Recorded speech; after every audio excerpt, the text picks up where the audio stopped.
Lukas, 13 kabanata. Dumating noon ang ilang tao at ibinalita kay Jesus na ipinapatay ni Pilato ang ilang mga taga-Galilea, habang ang mga ito'y naghahandog sa Diyos. Sinabi niya sa kanila, Akala ba ninyo, dahil sa sinapit nilang iyon, higit silang masama kaysa sa ibang mga taga-Galilea? Hindi. Ngunit sinasabi ko sa inyo, malibang magsisi kayo talikuran ang inyong mga kasalanan, mapapahamak din kayong tulad nila. At ang 18 namatay nang mabagsakan ng tore sa Silo, sa akala ba ninyo'y higit silang makasalanan kaysa ibang naninirahan sa Jerusalem? Hindi. Ngunit sinasabi ko sa inyo, malibang magsisi kayo talikuran ang inyong mga kasalanan, mapapahamak din kayong tulad nila.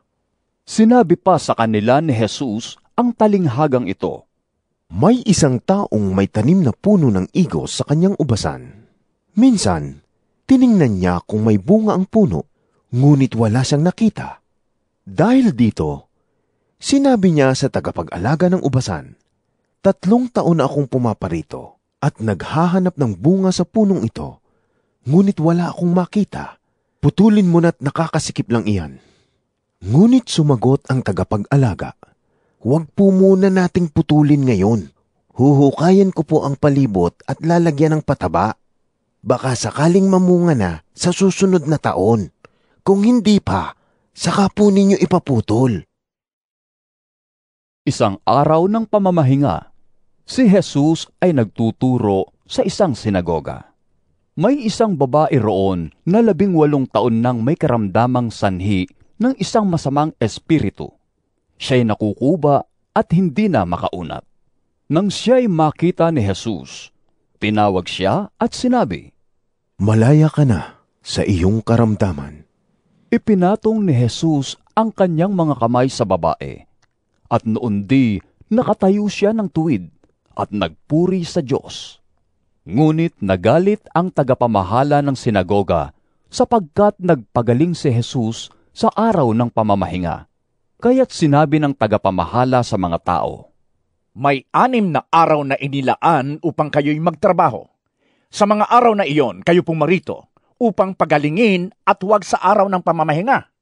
Sinagot siya ng Panginoon, Mga mapagkunwari, hindi ba't kinakalag ninyo sa sabsaban ang inyong baka o asno at dinadala sa painuman kahit sa araw ng pamamahinga?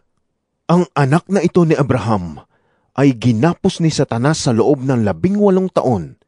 Hindi ba dapat siyang kalagan kahit na sa araw ng pamamahinga? Napahiya ang lahat ng kumakalaban kay Jesus dahil sa isinagot niya. Natuwa naman ang mga tao dahil sa lahat ng mga kahangahangang bagay na ginawa niya. Sinabi ni Jesus, Ano ang katulad ng kaharian ng Diyos?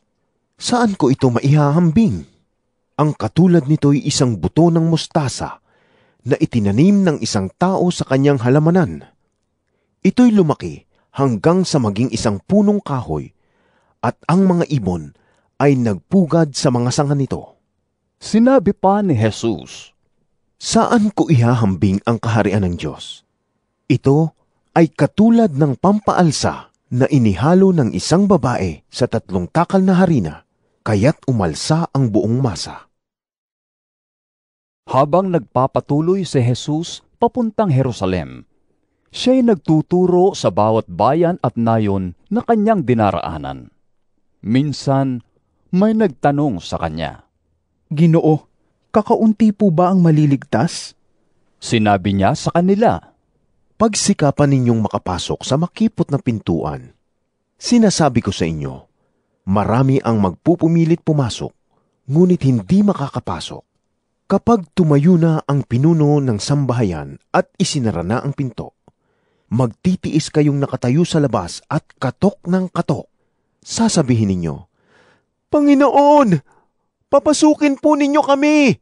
Ngunit sasabihin niya sa inyo, Hindi ko kayo kilala. Sasabihin naman ninyo, Kumain po kami at uminom na kasalo ninyo, at nagturo pa kayo sa aming mga lansangan. Sasagot naman siya, Hindi ko kayo kilala. Lumayo kayo sa akin, kayong lahat na gumagawa ng kasamaan. Iiyak kayo at magngangalit ang mga ngipin kapag nakita ninyong nasa kaharian ng Diyos sina Abraham, Isaac at Jacob, at ang lahat ng propeta, habang kayo na may ipinagtatabuyan. Darating ang mga tao buhat sa silangan at sa kanluran, sa hilaga at sa timog, at kakain sa handaan sa kaharian ng Diyos. Tunay ngang may nahuhuling mauuna, at may nauunang mahuhuli. Dumating noon ang ilang Pariseo, at sinabi nila kay Jesus, Umalis na kayo rito, dahil gusto kayong ipapatay ni Herodes. subalit sumagot siya, Sabihin ninyo sa asong gubat na iyon, na nagpapalayas pa ako ngayon ng mga demonyo, at nagpapagaling ng mga may sakit. Gayon din ang gagawin ko bukas, at sa 3 araw ay tatapusin ko ang aking gawain. Ngunit dapat akong magpatuloy sa aking lakad ngayon, bukas at sa makalawa, sapagkat hindi dapat mamatay sa labas ng Jerusalem ang isang propeta. Jerusalem, Jerusalem! Pinapatay mo ang mga propeta at binabato ang mga isinusugo sa iyo. Ilang beses kong sinikap na kupkupin ang iyong mga anak, gaya ng pag-aaruga ng isang inahin sa kanyang mga sisiw. Ngunit ayaw mo, kaya't pababayaan ng lubusan ang iyong templo. Sinasabi ko sa iyo, hindi mo na ako makikita hanggang sa dumating ang oras na sasabihin mo, pinagpala ang dumarating sa pangalan ng Panginoon.